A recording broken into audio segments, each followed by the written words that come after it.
Ni, siapa boleh buktikan lah? Yang itu saya kata cerita pasal undang-undang. Okey, kami akan dikenakan tindakan undang-undang. Sebelum saya nak bagi kepada tuan penasihat saya ni, biar tutup majlis, saya nak bagi cakap sikit. Kamu cakap, kalau kami buat kesalahan, kami dikenakan compound dan tindakan undang-undang. Betul? Ini sebut undang-undang. The real life yang ada sekarang ni undang-undang. Undang-undang paling nombor satu. Mana-mana agensi ketangkap orang semua, dia akan bawa pergi mahkamah, mahkamah akan putuskan. Mahkamah. That means undang-undang is the number one. The king of the world is undang-undang. Betul tak? Okey, jadi undang-undang. Sekarang ni beritahu saya dari sudut undang-undang. Awak kalau tangkap kami dikenakan compound. Kami disumbatkan menjaga. Kata baru-baru ni salah seorang sahabat kita, menteri kata, lepas ni tak ada compound. Sumbat dulu dalam menjaga. Saya tak tahu mekanisme apa yang orang pakai ni. Kadang-kadang dia buat rakyat semakin takut. Kita bukan takut dengan konvik sekarang ni tau. Kita takut dengan kerajaan ni. Kita takut dengan kerajaan ni. Are you komunis? Kita takut dengan, kita tak takut. Sekarang kita tengok abang polis je, ya Allah, begini ya. Kita nampak je tentera je, ya Allah. Sedangkan dia orang pun takut juga. Kena kecam macam-macam. Sekarang ni yang buat ni sebenarnya 1, 2, 3 orang kan, mulut-mulut puaka ni. Minta maaf saya kata kan. Mulut-mulut yang kadang-kadang tak ada insurans. Ni yang menderita ni rakyat, yang menderita ni perang lain, kawan-kawan kita tu. Tu kawan-kawan polis kita, abang-abang tentera kita, abang-abang semualah. Tapi yang pilot ni, beberapa orang pilot ni yang kadang-kadang buat statement suka ikut sedap mulut dia je, suka hati dia je. Selepas ni siapa pergi, pencen kena tarik. Yang terbaru statement doktor ada dengar? Pencen je tarik. Pencen pasal apa? Saya bukan nak, saya boleh bersopan, tapi kadang-kadang saya nak kata kau hajar korang ni. Apa kau nak ambil pencen orang? Orang hidup puluh tahun suka-suka hati sebab orang nak merentas diri, negeri ke apa semua, pasal benda-benda penting apa, tiba-tiba nak ambil pencen orang. Maksudnya kita hidup dalam keadaan apa ni, Kanda? Kita duduk dalam keadaan diugut. Maksudnya sekarang ni rakyat tak rasa safe. Rakyat tak rasa safe sekarang ni. Rakyat rasa diugut, diancam. Lebih teruk daripada zalim, daripada manusia-manusia yang pukul kita, ketuk kita, lawan. Lawan berdepan ni lain, lawan dengan duit ni mati tau.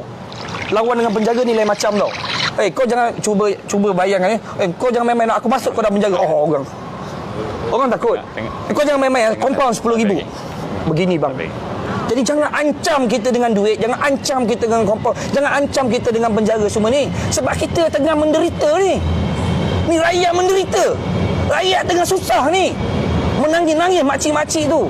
Mana sifat keprimanusiaan anda semua? Mana? Tak ada fikir ke rakyat yang tengah susah menderita? Lagi nak ancam, lagi nak buat kenyataan. Apa benda ni? Kita bukan duduk kat dalam negara komunis tau. Kita duduk kat negara Malaysia. Hidup kita ni majoriti Muslim kat negara ni. Orang bukan Islam pun faham tentang apa benda, keamanan yang ada. Apa yang you all buat ni? Kita takut menderita ni. Jadi saya minta supaya kaji balik. Kalau undang-undang meletakkan sebagai compound, sebagai satu tindakan kepada rakyat, lepas tu hukuman sebagai satu tindakan oleh rakyat, saya nak juga kerajaan tolong buktikan kepada kita, dan saya mohon kepada pakar-pakar doktor bawa benda ni kepada mahkamah, buktikan bahawa konflik ni boleh berlaku daripada jarak 1 meter. Buktikan kalau ni semua undang-undang, cakap semua undang-undang, bawa daripada lab pergi ke mahkamah, tunjukkan bukti pada kita bahawa konflik ni boleh kena jarak 1 meter. Sebenarnya untuk pengetahuan, kalau ikutkan abang-abang polis tu, kawan-kawan kita yang tahan tu pun, dia tanya IC lesen pun dah boleh kena. Katakan konflik ni begitu cepat infected dia kan, dia punya orang kata oksigen dia tu terlalu apa maksudnya? Maksudnya dia punya udara tu, cakap macam ni pun dah boleh kena kan. Jadi sebenarnya yang paling membahayakan rakyat Malaysia adalah abang-abang polis kita, abang-abang tentera kita. Kerana apa? Mereka duduk selama 24 jam di luar sana berkhidmat untuk kita, dan mereka risiko yang paling tinggi untuk kena konvik. Setuju tak dengan saya? Setuju dengan benda ni. Jadi diorang yang paling risiko paling besar, yang boleh menyebabkan kematian berlaku. Sebenarnya kita kena kaji baliklah SOP ni. Saya rasa tak masuk akal. Tak masuk akal. Bayangkan orang baru kan researcher hidup, tiba-tiba cuba bayangkan kita dah researcher hidup, tiba-tiba esok isteri minta cerai. Ibaratnya PKP ni macam tu lah. Ibaratnya macam tu. Baru nak betul-betul hidup, baru nak buka kedai ni. Kik buka kedai. Okey, lepas ni PKP 2 minggu. Alamak. Baru keluar modal, baru pinjam duit, baru hilang kerja, pilot daripada ada kerja tak ada kerja. Daripada ni tak ada, daripada ada kedai tak ada kedai. Baru nak researcher. Semalam saya pergi salah seorang kedai ni, dia captain. Dia bekas pilot. Dia dan isteri sekarang ni meniaga di tepi jalan. Suami isteri kena meniaga tepi jalan. Seorang pilot, gaji kita tahu, pilot RM10,000. Terpaksa. Kalau semua benda pun kita nak ganggu, macam mana rakyat nak hidup? Saya minta kepada kawan-kawan saya minta kepada Yang Amat Berhormat, saya tak merayu tau. Saya minta kepada Yang Amat Berhormat Perdana Menteri Malaysia yang saya sanjungi, saya hormati. Saya minta kepada pemimpin-pemimpin di dalam negara kita. Saya minta kepada sahabat saya Datuk Seri Hamzah Zainuddin. Saya minta kepada kawan-kawan saya di dalam Kementerian Kesihatan Malaysia. Saya minta supaya tolong buat keputusan, dan saya minta juga kepada kekanda saya Datuk Seri Ismail Sabri. Sebelum buat satu kenyataan, tolong fikirkan rakyat dulu. Kita sedang suffer. We are suffer. Kita susah, kita menderita, kita tak tahu mana nak pergi lagi. Jadi saya minta tolong bantu dan kaji semula. Ni hari raya is unfair for us. 10 hari kamu tak bagi kita balik kampung. Saya minta maaf. I'm not racist. Saya bukan racist. Jiran saya neighbor Chinese. Neighbor saya belah kiri saya Indian. Selang berapa rumah saya pun semua Cina. Kawan-kawan saya semua bagus. Kenapa raya Cina 3 hari MCO?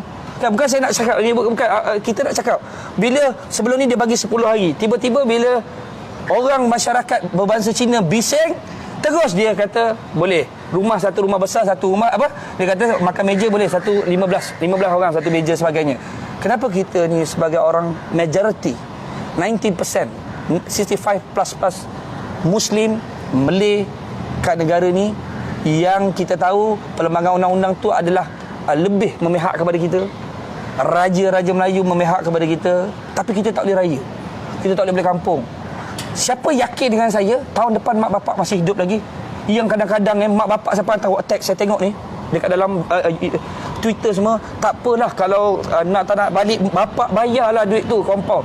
Bapak merayu-rayu kepada anak untuk suruh pulang ke halaman kampung. Ni apa benda keadaan yang sudah berlaku ni? Anak takut kan kena compound, kena penjara. Dia orang kadang-kadang compound boleh kira lagi, penjara tu yang takut nak kena penjara. Sebab bapak yang merayu, bapak tak tahu tahun depan boleh hidup lagi ke tak. Ni apa benda ni? Come on lah, jangan takutkan rakyat. Jangan takut rakyat. Kita tak nak hidup zaman komunis tau. Kita tak nak hidup zaman. We are not politician. Saya bukan politician. Dr. Noor Azman, penasihat saya, bukan politician. Dato' Isham bukan politician. Kita bukan politician. Kita rakyat. Kita aktivis masyarakat. Kita melalui fasa ini. Kita tengok rakyat menderita, menangis, merobak. Anda golongan bangsawan. Kita marhain.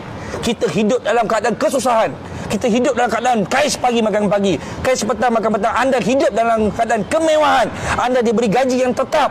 Beza dengan kita nak cari duit, nak kena fikir macam mana nak cari pendapatan. Saya minta supaya kaji balik semula. Sebelum saya nak lepas kepada Datuk Isham balik, saya minta kerajaan tolong tengok balik, tolong tengok rakyat. Jangan tengok mana parti pun, jangan tengok mana kulit pun, jangan tengok mana bangsa pun, jangan tengok mana kaum. Bantu semua rakyat. Itu yang paling penting.